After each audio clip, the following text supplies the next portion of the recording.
Greetings, everyone. Welcome to Catalyst Energies. My name is Dee. Thank you for joining me. I am so grateful that you are here. Welcome to this Capricorn full moon catalyst forecast. We're going to go over the main astrological themes for our Capricorn full moon on July 10th. Up through the end of this Cancer lunar cycle and our next new moon, which will be in the sign of Leo, and that will be on the 24th of July. So welcome back, everyone. Thank you for being here. If you're new here, thank you for stopping by, taking the time to listen to this forecast. And of course, if you find any value whatsoever in these forecasts, you may want to consider subscribing, hitting the like button. It really will help me out quite a bit. So I actually recorded this video yesterday. So it is Monday the 30th. That's the first caveat here that I want to offer, is that I am doing this a lot earlier than I usually do. I try not to actually do these forecasts for these lunar transits until after the quarter moon, mostly because I have a much better feel of the energies going into the next lunation as we're getting closer. So, I mean, obviously you can forecast things at any amount of time with astrology, but if you're an intuitive astrologer and you really utilize your intuitive antenna to pick up on some of the nuances of these forecasts and the astrological transits, then it really helps. 1 second, I'm going to turn that off. Okay. You didn't notice anything, but I had to step away and turn off this window unit. I am house sitting again, so you might hear my charge snoring comfortably in the background as she sleeps most of the time. So anyway, I actually recorded this whole thing yesterday, and I am getting out ahead of it just because I am leaving on a 10-day vacation in the middle of the week on the 2nd, getting on a cruise ship and being in the middle of the Bermuda Triangle, truly, when July 4th rolls around. So, geez, I've had my own series of very challenging dream imagery. It's like, how many more storm dreams can I possibly have leading up to the beginning of July? So I did record this yesterday, and wow, just the difference in my tone has changed a lot since the moon was in Leo, which was yesterday, and it has now moved into Virgo and will be conjunct my natal Saturn. So my own energy has shifted pretty drastically from the recording yesterday. So I recorded the whole thing, and Riverside would not process the video. And there was a surprise disruption in my signal about 45 minutes in. And even though it's been recorded and there's raw video and audio up to that point, the program won't process the video past that point, even though it picked right back up on recording even after that spontaneous. So I'm going to do exactly the same thing that I did yesterday. Maybe the read will be a little different because, like I said, my energy has shifted from the moon being in Leo to the moon being in Virgo. So there may be different things that come forward, and so I'm just going to take it for what it is. And even if it was an intentional disruption, because it seems really strange that all of a sudden out of nowhere it says, you have no signal. And I'm like, well, I clearly have a signal, according to my computer. So who knows? But when I share some of the things that I had shared in the previous recording, maybe it'll make sense why they were like, no. But I mean, really, what can I possibly offer that's going to do anything other than just keep us on track, honestly? So I'm gonna share exactly the same things that I shared, and we'll see if they want to cut me off this time. I mean, it could have just been a fluke, but like I said, maybe there will be things that will come through in this particular reading that didn't come through yesterday that are going to be more valuable. So there's always opportunity in these challenges, even if that wasn't the intention to begin with. You know, it's really up to us to tap into the greater opportunity of things not going our way. And I would say that's a great way, that's a great way to look at things as we're moving forward, especially this particular week, okay? So I'm going to share some imagery about some astronomical things that drew my attention as I was preparing for this forecast. I'm going to share some Starseed stuff, especially with the LYRANs, because this is very strongly connected to this upcoming full moon.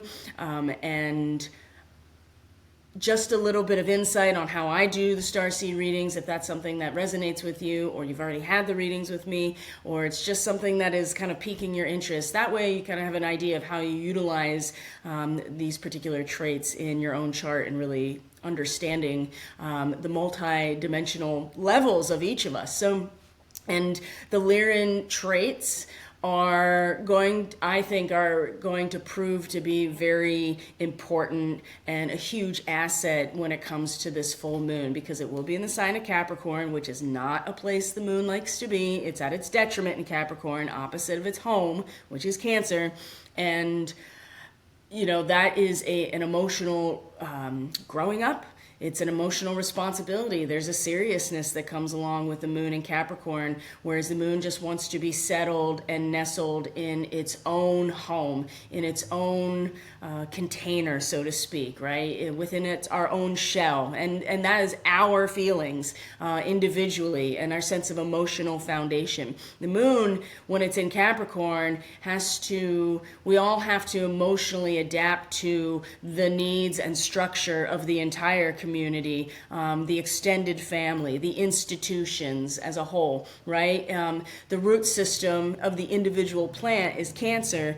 The entire forest ecosystem is Capricorn. And sometimes that is not exactly where we each emotionally want to be situated. But we are going to be tasked with an accelerated growing up process that's going to be highlighted by this full moon. So I think there's no...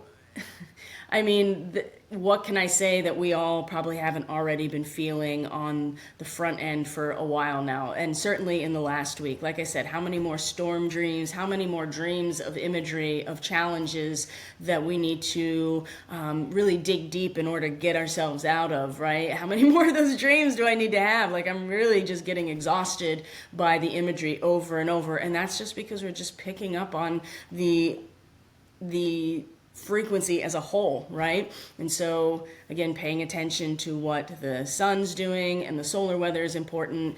Things are really calm right this moment. Doesn't mean they're going to stay calm, but they are definitely very calm. However, of course, the Schumann, it seems like there's always these spikes and swells in the amplitude when the sun is not doing anything. It's really, really interesting. So where do we start for this forecast? Well, let's start with just sharing some imagery. So to get ourselves primed for what this full moon is really going to have in store for us. So like I said, I am recording this on, about a week early. Today's the 30th of June. Tomorrow, the 1st of July, is the first quarter moon, right? This is always a personal crisis of action. What do I do? The moon will be in Libra. And of course, the sun is in Cancer. So even as I'm recording this, we're getting closer to that crisis point. So the crescent moon phase is when we get the first inklings of obstacles and challenges that become much more present when the quarter moon happens, right? And you have a week leading up to the full moon where not only we are experiencing the reverberations of that crisis point, that square between the moon and the sun, but also it's the light of the moon continues to wax or get brighter and more pronounced, and we start to really have a pretty clear... by the time we get to the full moon, our purpose is clarified, right, from the intentions set at the new moon, which was in 5 degrees Cancer. And if you haven't checked that out, that's certainly on the channel, and the imagery in the thumbnail says it all. So as I was preparing for this, obviously the LYRAN aspect came out really strongly because of the actual configurations, right? And I'm going to show it to you in the astronomy software as well. So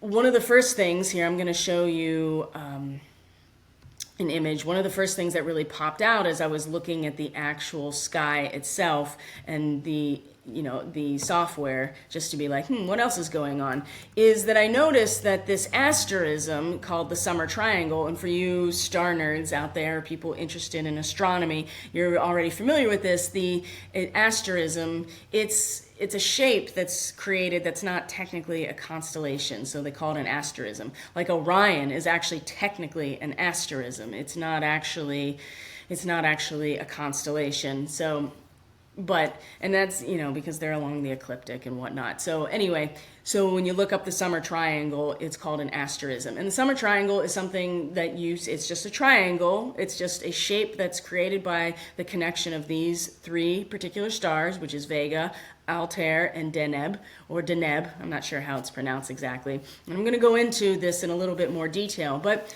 I was just noticing that, and I was like, oh yeah, the summer triangle. So in the northern hemisphere, in the summer, towards the east, you're able to see this configuration or this asterism. I was like, oh, that's pretty cool.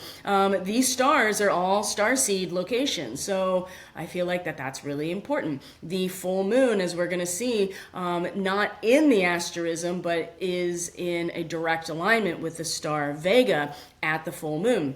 I was like, so the LYRAN thing is really, really present. So I should go into that because the LYRAN starseed traits, especially if you are a LYRAN starseed, are, like I said, they're going to prove to be a huge asset moving through the last half of July, honestly.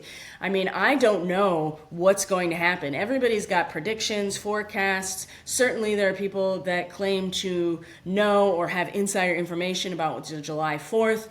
Like I said, how many storm dreams, how many dreams of difficult challenges that we have to get through. Not that we can't get through them. That is a really consistent theme, is that the challenges are actually easy to overcome when we put ourselves to the task, and that seems to be a consistent theme as well. But there are challenges.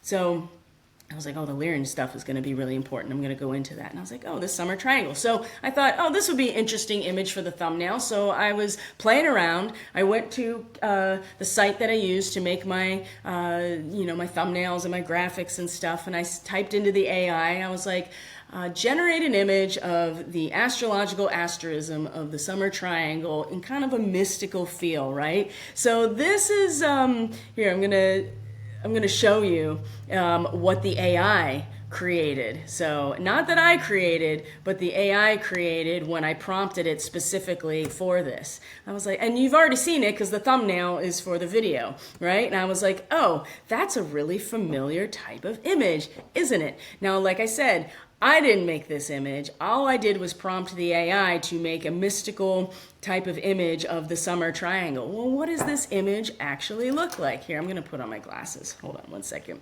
And by the way, I know that I look rough around the edges. It is Monday morning. I have an entirely full workday of bodywork clients on my plate. I'm house sitting, so I'm not even in my own protected, barriered land and home and bed. So I've been sleeping in other people's spaces, completely, not managed the way that I manage my space at all. So I'm just exhausted with so much stuff happening. So, but you never, I don't polish anything. You get me as I am, and you're not here to look at me anyway. You're here to listen to the astrological forecast. But I just wanted to speak to that. So if you're also feeling rough around the edges and you're just worn out and you're feeling exhausted, you are in good company. I am right there with you. I am not going to sugarcoat anything about what we're all going through, especially people who are lightworker and starseed identified. Like, we have been holding it down for so long, just waiting for a little bit of relief, to pass the baton in some ways, to be like, oh, I don't have to hold all this anymore.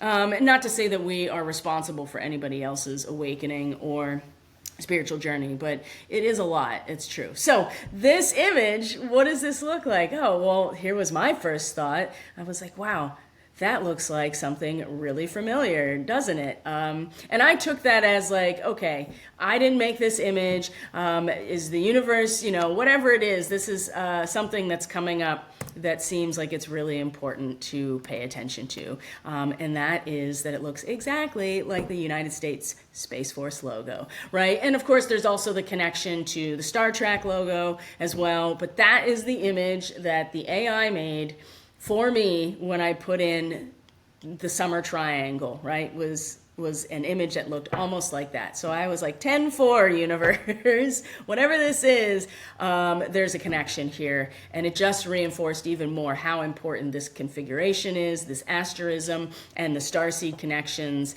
that it represents. And maybe there are lots of things that are going to be very difficult for people who have not been operating at this level for any amount of time, okay? And for those that were able to listen to and watch the video of the intuitive reading, the energy reading for the Catalyst membership, you know how difficult that reading really was. And the fast action and rapid pace of things coming at the same time with a really strong energy of people devolving, people really struggling, not really able to find any closure. It was a really difficult reading, and there was lots of positive gifts and guidance surrounding the reading, thankfully, but it's really challenging. So I don't know what's going to, and I'm really curious to see how this actually lands once it's scheduled to upload after the 4th of July, because let's just remind ourselves here, Venus and Uranus conjunct at the last degree of Taurus up to 0 degrees Gemini, which is Alcyon, the main star in the Pleiades star cluster. Neptune stations retrograde on the same day. And then right after that, we have Venus in Gemini, in a trine to Pluto in Aquarius. So there's a lot of intensity in this week. So I'm really curious to see how much of this is actually relevant once we get past those things and then into the last quarter of the lunar cycle. So let's move on, shall we? So those things were really interesting. So I don't know, do we get disclosure? I mean, what is going to happen? That is a really, really good question. So those were some of the main images that I wanted to share just to kind of orient ourselves to what's actually happening in the sky. So the other piece I wanted to show you really quick, let's see if I can, there we go. Just so that you can see things for what they are. So this is my Stellarium software. It's a free software. You can download it. It acts as like a digital planetarium. So this is the date for the full moon, like the night before, right? So you can actually see the moon itself, which is in the constellation, as you can see, of Sagittarius, like right at the arm that's drawn back with the arrow. I thought that was really interesting. But here is the actual asterism itself with the constellations intact, right? So you have Cygnus, which is Deneb. You have Vega in the constellation of Lyra, which Lyra is a stringed musical instrument. Then you have Altair, which is in Aquila, which is the eagle. You have Cygnus, which is the swan, and here is the asterism or the summer triangle in real time, what it would look like in the evening. And you can see that if you just kind of reposition this a little bit, that the moon and Vega are pretty much in a direct longitudinal conjunction, and that is in tropical astrology. That's what we look at, these longitudinal connections as a conjunction, because the geometry matters in terms of the way the frequency is expressed from all of these bodies that emit a frequency, which is light. So that's how galactic astrology and all of astrology actually works. Each of these bodies is emitting a frequency through the light that is coming to us, and it is creating a pattern, just like sacred geometry creates a pattern and it has an actual effect on frequency and vibration. Same thing. So, and from a galactic standpoint, the stars in the constellations have the same effect. So I just wanted to show you that as well, that there's an actual reference point in the sky itself of all of these things that really drew my attention. So the other thing, so next I want to share, before we get into the actual chart itself and we get really into what to expect with the full moon beyond, is a little bit of information about the LYRAN starseed traits. So if you have 10, 15, 18, 21 degrees Capricorn in your natal chart, or your progressed chart if you're getting into that advanced stage, or your draconic chart, for instance, that's your oversoul. All readings that I offer, by the way, if you're interested. But cheat sheet, right? Here's your cheat code, I should say. 10, 15, 18, 21 degrees Capricorn. You are a LYRAN starseed, okay? And that can be a house cusp. That can be your ascendant. That can be any of the bodies in your natal chart. That could be your part of fortune. If you have that, you're a LYRAN starseed, okay? So that I just want to put out there. And many of you have maybe gotten the reading. I do a starseed reading. I have a whole package that is a full natal chart, full starseed reading, and then built in a one-on-one consult with me at the end of it all to ask questions, to tie things up, to get deeper into any aspects that you want. And it's discounted as a package. So that's something on my website too, if you're interested in that. And while you are waiting for your readings, I actually give you access to membership content in the meantime, because it takes some time to do all of these things and schedule them out. So LYRAN starseeds. So LYRAN beings, first let me share some images. So it's really not hard to go out on the internet and be like, show me some LYRAN beings, because you know, this is like a narrative, right? So the idea here is the LYRAN beings from the stars in that constellation. Vega is the most prominent. It's one of like our main stars in the sky is Vega. If you've seen the movie Contact or read the book by Carl Sagan, the movie's pretty popular, so you've probably seen it.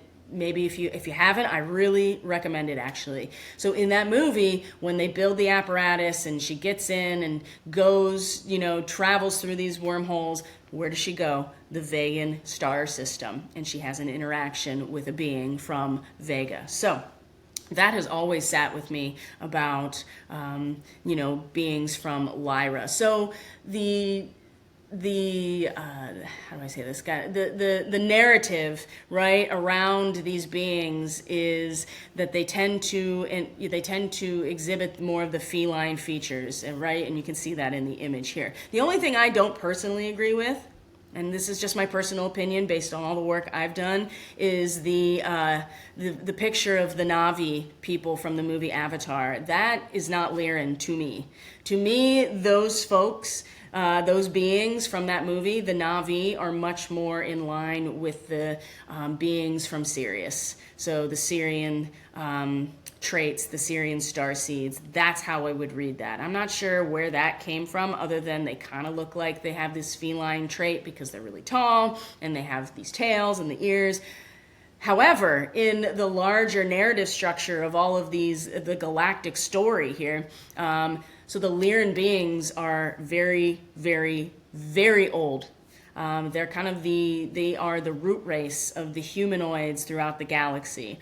And there are stories in this galactic narrative that there was a war. There was the LYRANs and the Draco having a war in their system. And the LYRANs had to split, right? And go out throughout the galaxy. So they are not only the root race, it seems like, but the Syrians are direct descendants of the LYRANs moving into a different star system. So it's not totally inaccurate, but just the way that I read the Syrian traits and how they translate into the human experience. The Na'vi from Avatar seem way more Syrian to me. So whatever. There's no definitive information about any of this. This is all intuitive and channeled. So it's really about how the archetypal and symbolic structure resonates with you. And I use the charts exclusively to determine these things. There's no There's no intuitive channeling or anything like that to determine these things for another person. This is out of the chart. So, but the idea here is to give you a sense that they often will be depicted with these feline features. The white lion seems to be kind of the most I think the most symbolic and kind of makes the most sense. So that's for the LYRAN energy. So, and if you are looking for other types of imagery, I mean, you can just scour the internet, to be perfectly honest, but another image I can share with you here with beings from Lyra and Vega. They kind of look like this, you know, again, it's got this white energy associated with it. But they're very ancient. They're old. Like I said, they are the root system of the humanoids in this galactic story. Just like Capricorn is really the the ancient root system of all of the trees and plant life in the forest coming together under the surface, under the soil, and creating an ecosystem. So the LYRAN energy is very ancient. So some of the traits that are associated with this as a starseed these are individuals who tend to be incredibly independent. They fall into leadership positions very easily. They are somewhat fearless in terms of acting on their goals and ambitions. They stretch the container a little bit. They stretch their boundaries because they know what it takes in order to succeed and to reach a goal, right? So things that other people shy away from because they're kind of afraid or, you know, it's too much of a risk, the LYRAN starseeds, they're going to go for it, right? These are people who are not afraid to push the boundaries because that's what it takes in order to accomplish something. And part of that is because at a soul level, there is a signature and a frequency of like, I've been around the galactic block for billions of years. So all of this materium existence is no thing, right? So LYRAN starseeds also tend to really enjoy using their bodies. So people who are athletes, people who tend to enjoy physical labor, right? Like farming, doing like, you know, construction projects, building things, that kind of stuff, really using the body, enjoying the material world, right?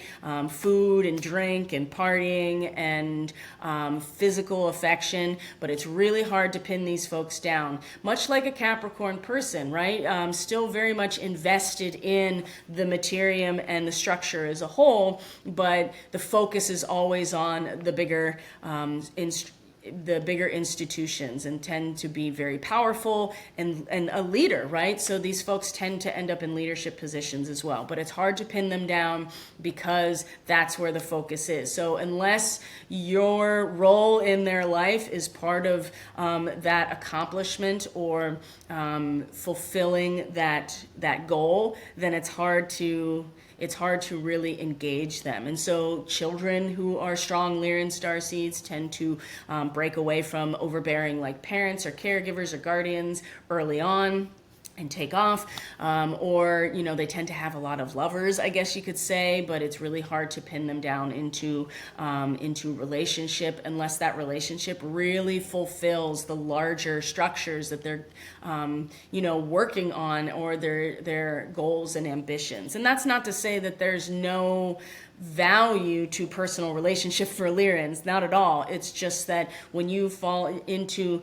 you know, when you're the boss or you fall into a leadership position or you have a goal or something ambitious that you want to accomplish, that's where the focus is. So LYRAN starseeds will, some examples are, like I had a roommate in college my first year, and I guarantee you if I looked at her chart, she would have strong Lyra in her chart, because this is the type of, she in high school went as an exchange student to Argentina, not speaking a lick of Spanish, and you know, she came back completely fluent, and it didn't deter her, right? LYRAN starseed people will sell everything they own and like sail around the world in a sailboat. You know what I mean? Like, and they tend to, again, like I said, be in leadership positions, and they tend to be very physically adept. So there is a certain amount of fearlessness that comes along with this that I think is going to be very important as we go through the energy of the full moon and the weeks after. So just to orient ourselves to how the lunar cycle works, the first half of it with the new moon up to the full moon is much more spontaneous, instinctual. We're reacting to or responding to the challenges that are starting to present themselves with the intention that we set with the new moon. And of course, the new moon in Cancer really highlighted how if we really are careless and try to continue to pit ourselves against the collective will, because once you establish a root system, that's exactly what you connect to, is something more than yourself at that point. You're connected to the materium, you're connected to a tradition, you're connected to the medium of your growth, and you're connected to the ecosystem at that point, once you establish that root system. And if you try to backpedal in any way and continue to be more individualistic about the way you're approaching things, then there are tragic results. And again, it's about being careless. There is no carelessness here with LYRANs. That's the thing. It's very calculated risks. There is a strong propensity for observation in order to gather the data and make calculated risks. Again, there's that Capricorn energy, right? That, you know, if you're going to be the boss and really utilize and wield power, then there is a necessity to be responsible for more than just yourself. And so it's not like the Andromedans, which are truly just like in the moment themselves at any given point. And sometimes that can seem like they're really flaky or they don't really care about anybody else, but that's not really true. They're just unadulterated themselves at any given moment. The LYRAN energy is ancient and has so much to do with more than just the individual feelings, which is a very Cancerian thing, right? So the moon, the full moon, is going to really charge us with, once that fulfilled purpose becomes illuminated, or the purpose that needs to be fulfilled and is clarified, illuminated with the full moon, which is really about rising to the occasion here. Something is being sanctioned and sanctified. Something is, some sort of interpersonal relationship in our lives is being ritualized and sanctified, and from that, it triggers a process of accelerated growth, of rising to the occasion, of stepping into a role maybe before we're fully ready. And I'm telling you, I have dreamt about this for almost 2 weeks now, nightly, this dynamic over and over and over. So whatever it is, not everybody is going to necessarily rise to the occasion, okay? And so we're all going to get the chance to. How we respond to things is going to be up to us. And I think that this LYRAN energy is going to be very important in order to really be able to face the challenges and you know, psych ourselves up, get ourselves pumped up, you know, and emotionally accept the responsibility that it's not always just about us at any given point. And if we really want to be part of something more than that, then we have to emotionally commit to that. And I think we already have, right? The sun in Cancer has been part of that, and now it becomes sanctified with this full moon, and that highlights the need to come into this emotional responsibility. Okay, let's get into the chart here. And I just can't get over this, the Space Force thing and the image about the summer triangle. Oh, let me talk about that real quick, and then I'll bring up the chart, and then I want to talk about that, the starseed aspect of that summer triangle, just so you understand. Now, when I okay, I know that you can't, there you go. When I thought maybe I would look into, okay, like what are some of the astrological, significance of this summer triangle? I just wanted to see what was out there. And of course, you know, they're like, oh, in Western astrology, it doesn't have any real significance, but it was really important for celestial navigation and blah, blah, blah. And I was like, yeah, okay. Each of those stars is a really prominent starseed origin marking in the chart. So Deneb is in the tail of Cygnus or the Swan. So that is a starseed marking, very rare. I don't see many of those people at all. obviously Vega is a prime location for LYRAN starseeds. There's much more LYRANs because they're so involved in everything going on in the galaxy in terms of this galactic story. So they're much more prominent, and certainly because they seem to enjoy, the LYRAN energy seems to really enjoy all of the material aspects of 3D, then they tend to really come into this realm quite a bit. So, and then you have Altair, which is in the eagle, the constellation of Aquila and the eagle. And Altair is on the back of the eagle. And Aquila or Aquila in mythology, Greek mythology, Roman mythology, brought the thunderbolts from heaven to Zeus so that he can use them as a weapon or whatever he was doing with them, okay? Zeus, the ruler of Sagittarius, the constellation that the full moon is actually in, Sagittarius, right? So there is something to be said here for, carrying that energy, but there's always a risk, and there's always something that, there's a little bit of an injury, there's a burn there that is held on the back of the eagle when it brings these thunderbolts, because this is raw power. So Altair is also a starseed marking for, it's 0 degrees Aquarius. It's a starseed marking for the Pleiades. It's an exact trine to Alcyon, which is where Venus and Uranus are going to be conjunct. Uranus also being the ruling body of the sign of Aquarius. So huge implications. The Space Force logo is still blowing me away. I don't think it's coincidence. I'm not exactly sure what the AI is doing, but it seems to be making a connection that I probably otherwise would not have made. So again, with Uranus coming into Gemini on the 7th of July, and all of the energy surrounding that, that's the first time in 80 plus years, right? Uranus has an 84-year orbit, so it's coming into Gemini for the first time in 84 years. I feel like that, and that's the 40s, right? I feel like that there is a disclosure that's possibly coming, and that it has something to do with Space Force. And so maybe I'm wrong. I have no idea. But again, being able to conceptualize these things at this level might be really helpful. And the people who are going to have the most difficulty are those that have not conceptualized or even thought about things at this level either. And so again, it's going to be really, I think, important for people who have been operating at these multi-dimensional layers here, and just making the transition from being like having spiritual awakenings to integrating that into a lifestyle, and then into, this is my service. I think it's going to be really important for us to be available. And again, we kind of have to hold it down for people as they are getting shocked awake, because that's Uranus into Gemini, I feel like, is a big part of that. So this is, I'm not sure why it says July. Hold on for 1 second. I'm going to start closing out some windows here so that we're not taking up too much of the processing power. And I'm wondering if that's part of what happened yesterday, but I feel like I did close out a lot of this stuff. So hold on 1 second here while I do some housekeeping digitally. And then I want to make sure that this chart is in the right place here. I'm not sure why it's saying there is July 31st. Okay. We want to look at July 1st because that is the, there we go. There we go.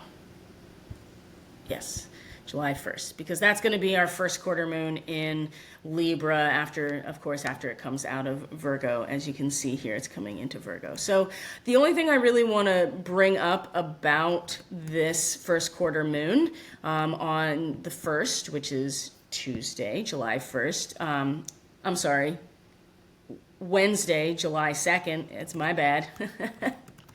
I've been doing this a lot lately. It's I feel like I look at something and I'm like, yeah, that's it. And then I look at it again and I'm like, no, it wasn't. Just like the degree of the full moon. I was off about that. Here we go. This looks a little bit better. So let's look at it exactly as is. There we go. You can see that it's starting to build the first quarter moon so that it's nice and bold in its red line, so you can see how much of a tense moment these quarter squares really are. So Moon in Libra, this emotional need for balance and equity in relationship and the social contract. 12 degrees Libra is miners coming out of a coal mine, right? And 12 degrees Cancer is a woman that's nursing a baby and sees in the aura of the baby that it's really the reincarnation of a great teacher. So this revelation of some sort of latent worth that the sun's representing, but the square in Libra, they're both cardinal energies, right? Implying that there's a momentum here. But the moon in Libra, you know, while we may be identified with this feeling and this experience of being able to see the whole picture in that moment, right? And nurturing that which is, knowing that it's going to grow into something else amazing. This moon in Libra is really challenging us to maybe continue the process of extraction of knowledge and information, right? But you have to actually come out of the coal mine, so to speak. And that's going to be also the challenge with this about, well, what do I do, right? Because there's more to be extracted. There's more to be brought up to the surface. But if we stay down there, then we risk asphyxiation, right? Just like the coal miner down in a mine, right? That you have to eventually come back to the surface. And that's kind of the vacillation of the Libra energy is cardinal air. Is like, as much as we dig deep, we also have to come up for air. But it's a process of mental action as well, or a mental momentum. But of course, it's the moon, right? So it's a feeling, it's an intuition, it's subconscious as well. So already we're going to be challenged to be like, okay, what do I do? And there's no either or with these squares. You just lean into where it's uncomfortable, where, on the outside, we are, like I said, we're completely nurturing what is knowing of what it's going to be. And then there is this kind of like nagging feeling truly that we're having of like, well, there's more that I need to pull out. Maybe I need to go deeper a little bit and pull it out. And remember, the moon is the ruling body of Cancer. So there's at least a little bit of familiarity with where the sun is in Cancer. The moon can at least appreciate, the experience of nurturing of that which is, knowing where it's going to become. But we also have this sense of like, well, there's still some mental work to do. There's still some extraction of information, of knowledge, in order to achieve some sort of balance, even if it's just within ourselves, right? And so that's going to be, as usual, it's going to be difficult. And then we get to the 4th, and we have the Venus-Uranus conjunction. We have Neptune stationing retrograde, and the fog starts clearing away from the coastline, and you're like, whoa, this is actually what I am aligned with. Wow. Talk about the possibility of like really people. That's the thing about Neptune retrograde, on some level, like having the fog of war is also is kind of a way to just like bypass some things and live in like fantasy land. So when Neptune's retrograde and the fog starts clearing away, you can't not see it, but it's still just as impactful and still kind of consumes us all, as much, but it's not all smoke and mirrors, right? The house lights come up and you're like, oh, that's a set, right? So talk about realizing that we're watching a movie.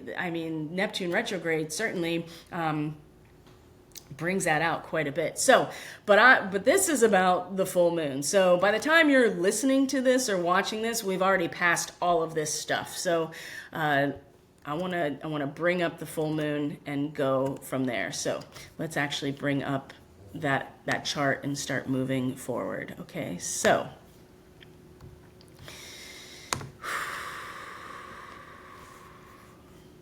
which is on the 10th of July.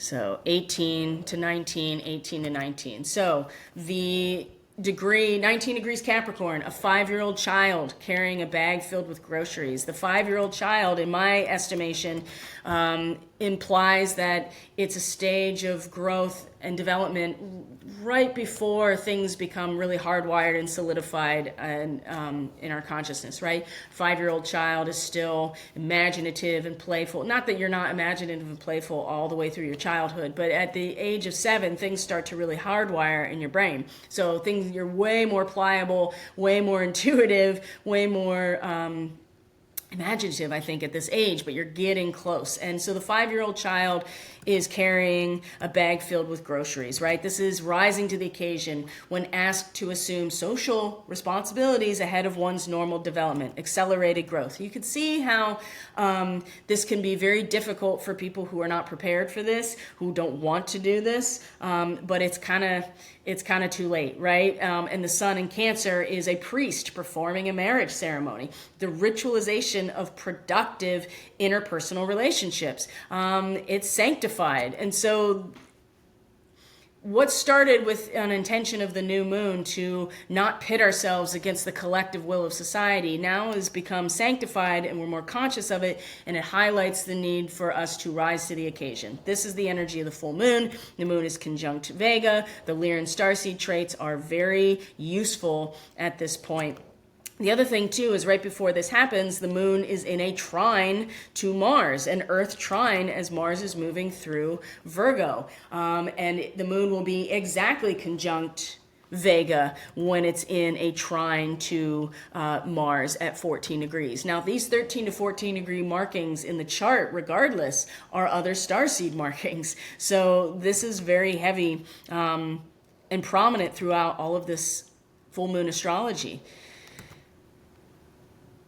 You know, when we are tapped into the root system and the power of that root system that really holds it all together and allows us to bring something to fruition, then we can emotionally know what to keep and know what to get rid of. And that trine is going to, I think, really stabilize a sense of courage and a sense of action through patience and diligence with the Virgo energy, with Mars, into a type of emotional discernment. You know, what is worth keeping, what is able to be let go of. You know, again, there's that kind of extraction energy, but it's much more physical and material as opposed to the moon in Libra when it's, you know, much more mental, right? Libra is an air sign. So this is the full moon. And then from here, it is our responsibility with this conscious awareness, with this purpose fulfilled, that we continue to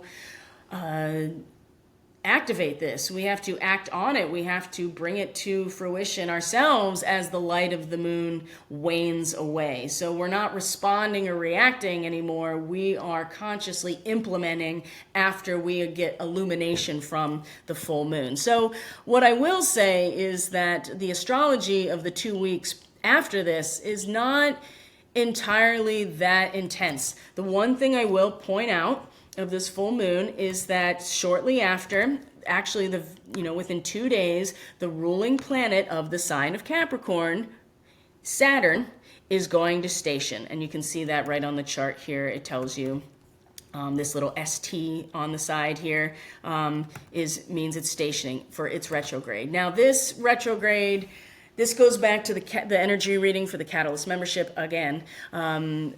This energy of Saturn being retrograde is going to be very difficult. It usually is very difficult. It's pretty unyielding when Saturn is retrograde because the structures and the limitations and the need for determination and perseverance become internalized.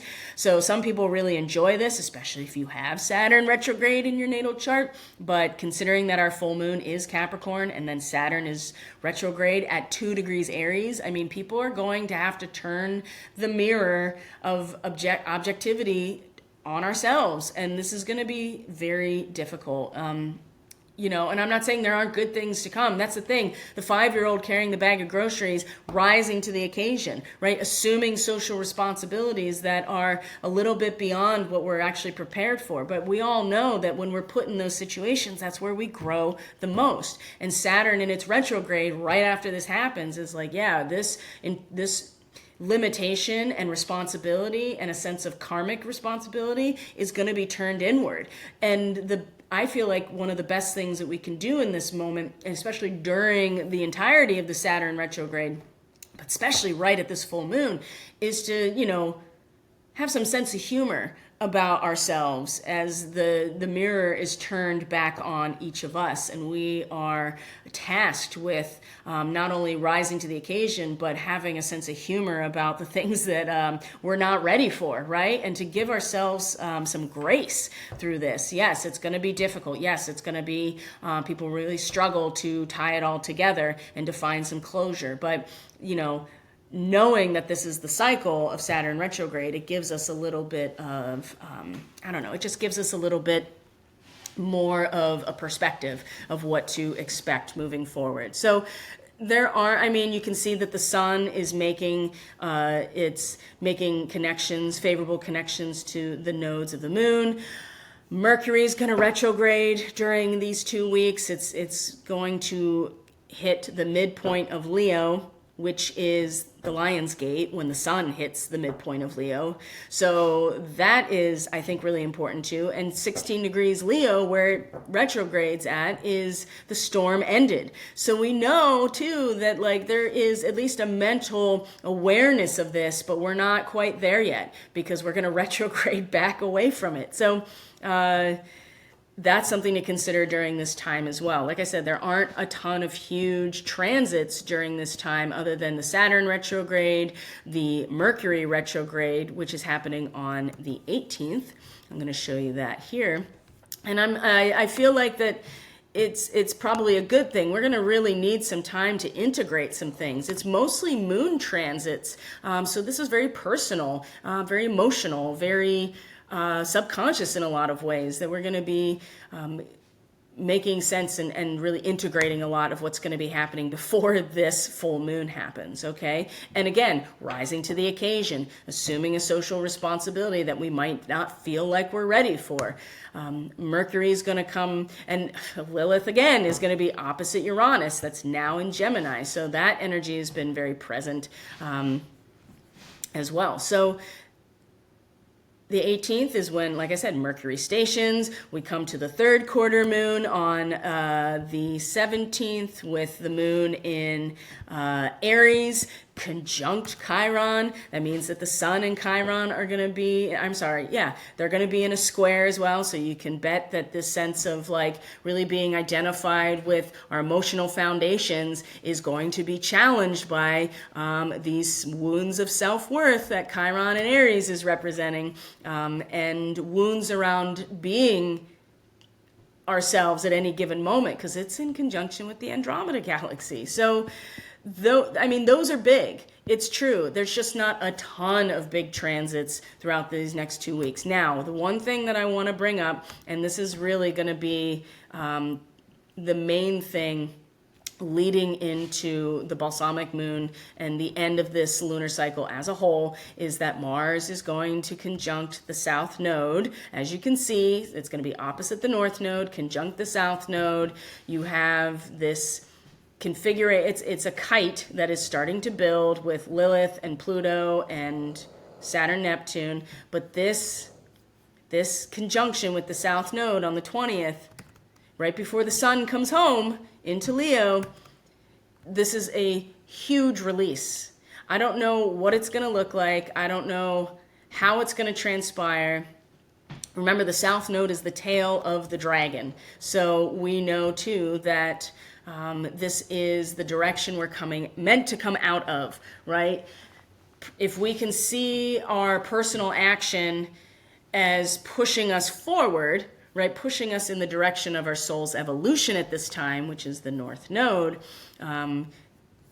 then there is a massive release here. And this is interesting degrees. Now, south node, or K2, at 20 degrees Virgo, is a caravan of cars headed to the west coast. And that's the idea here, that we all have to just put in our best and get somewhere, right? Totalization of purpose and effort. It sounds great on the surface. Why would that be a bad thing that we want to let go of? Well, the north node in Pisces is a table set for an evening meal. The idea that at the right time and under the right conditions and the right people that are linked together by a web of spiritual energies, we will all sit down at the table together, right? That's an incredible amount of trust and faith and surrender to the flow that we are being asked to move towards. The Virgo energy is very controlling at a personal level. That's like the dark side of it. There is something to be said for discipline, patience, practice, work. I mean, that's what Virgo is, the work. And it's not to say that there's something that we can't get out of Mars reaching the South Node, but the South Node is our history at a soul level. There's something that can be released, which is that we have to control all of this. I think that there's something really important about that. Yes, this transit could easily be used for attempting to accomplish something that is keeping something in the past, or attempting to kind of see, the thing about the South Node of the moon is that it's really easy to default back to that because it's an energy that the soul is really familiar with and is mastered. So, and Mars is our personalized action, and it's our desire, projecting out into the world. And yes, it might be very patient and disciplined in Virgo, but it also is very controlling. And so reaching the South Node, if we don't realize that the South Node is propelling us to our destiny, which is the North Node, then yeah, you can find yourself acting in a way that's keeping you stuck in the past, right? Which is like, we can control all of this ourselves. There's nothing wrong with having that totalization of purpose and effort, but where are you going? And that's going to be an important question to ask yourself. And can you truly trust and surrender to the flow of the divine, which is what Pisces is asking us to do and where we're headed. At the right time, under the right conditions, and the right people that you are linked to in that divine fractal, we all sit down at the table together. That, like I said, that is asking for an incredible amount of trust. And this is soul level stuff, right? This is not on the surface. This is something that is operating in the undercurrent here, something that is operating in the quote unquote woo. It's not something that is a personal action on our part, which is the moon, Mars and the South Node of the moon coming into this conjunction. And then you have the sun coming home right after this, right? 0 degrees Leo, 1 degrees Leo, when the sun comes in is, blood rushing to your head. It is the awakening of the Kundalini energy. And the sun is our hearts, right? It is the generator of the flow of our blood through our system, including the rushing to our head. So and then right after that, I think is right before the full moon, or the new moon, the Leo new moon, right before that on the 22nd, 23rd. Now, this T-square, I'm just going to point this out now because this is Venus and the moon together in a T-square with this whole thing with Mars and the nodes. Just remember that the ghost point up here in Sagittarius is pretty much where we had that last Sagittarius full moon. So remember that, because that is going to help round out a box that we can't just get out of. The only way out is through. And Venus and Mars are going to square each other exactly right after this, okay? But as we come into the balsamic moon phase, we see that the sun is in a sextile to Uranus. This is usually very exciting. Pleasant surprises, stimulating encounters. Again, these are at 0 degrees of Leo, 0 degrees of Gemini. Flashes of insight, right? Or feedback from personal interactions that give you increased self-awareness. I think that this is a huge awakening moment. If Uranus coming into Gemini wasn't enough, this sextile with the sun in its home sign of Leo at 0 degrees and 0 degrees is really going to trigger flashes of insight and increased self-awareness, and again, like major awakenings in, I think, a positive way. But we all, we know at this point that if you do not have the proper foundation and guidance in place, when Kundalini activates, it turns into madness. That's something to keep in mind. I think the thing that's going to keep people really grounded, actually, is the square between Venus and Mars in 2 Mercury-ruled places, which is Mercury's retrograde at this point. So if you have Mercury retrograde in your natal chart, good for you, because you're much more attuned to Mercury retrogrades as me, for instance. I definitely have Mercury retrograde in a fire sign in my chart. So I appreciate Mercury retrogrades because I am always very introspective, and I have really been struggling with Mercury and Leo. It's just been too much. It's been so overstimulating for me. So I'm looking forward to the retrograde and to be like, finally. But this square with Venus and Mars, really the tension between them actually activates things quite a bit. And I feel like that there's something about the value of being able to dance, to dance with the contention or the conflict or the polarity, to find a way to bring them together that is going to create a type of the breastplate of the high priest, right? That there is a protection here, that there is a field that is generated, right? Quite literally, in some cases, it might be that way. In relationship, in our conversation, and in our action at the same time with Mars and Venus. So I think that this square is going to be really important to keep things grounded when otherwise the Sun and Uranus sextile is like, bing. So there are these moments throughout the 2 weeks from the full moon to the end where more experiences of awakening and increased self-awareness are going to happen. But at the same time, there's going to still be some work to do and some discomfort that we're going to have to take, right? You take that energy of discomfort or contention and you utilize it and you alchemize it and you turn it into something else and it boomerangs. And I think this Venus square Mars is going to be part of that as well. And really, really grounding what these flashes of insights or increased self-awareness and how to actually use that energy positively. Okay, so that's what I got, friends, for this full moon. I got to move on to the next thing here, so I'm going to sign out. Thank you for being here. I truly appreciate all of you so very much. Everything you need is in the description box below. If you're interested in Catalyst membership, interested in any of the services on my website, either energy work or readings, testimonials. If you're curious and you want to see what people have to say about my work, I have an entire page of people's amazing feedback that I appreciate so much. So, guys, I hope I'll see you when I get back. Let's hope that I don't disappear into the Bermuda Triangle. Maybe that's what I want. I also thought about that too. I was like, we might be kind of insulated in the Bermuda Triangle from whatever happens on the 4th of July. So who knows?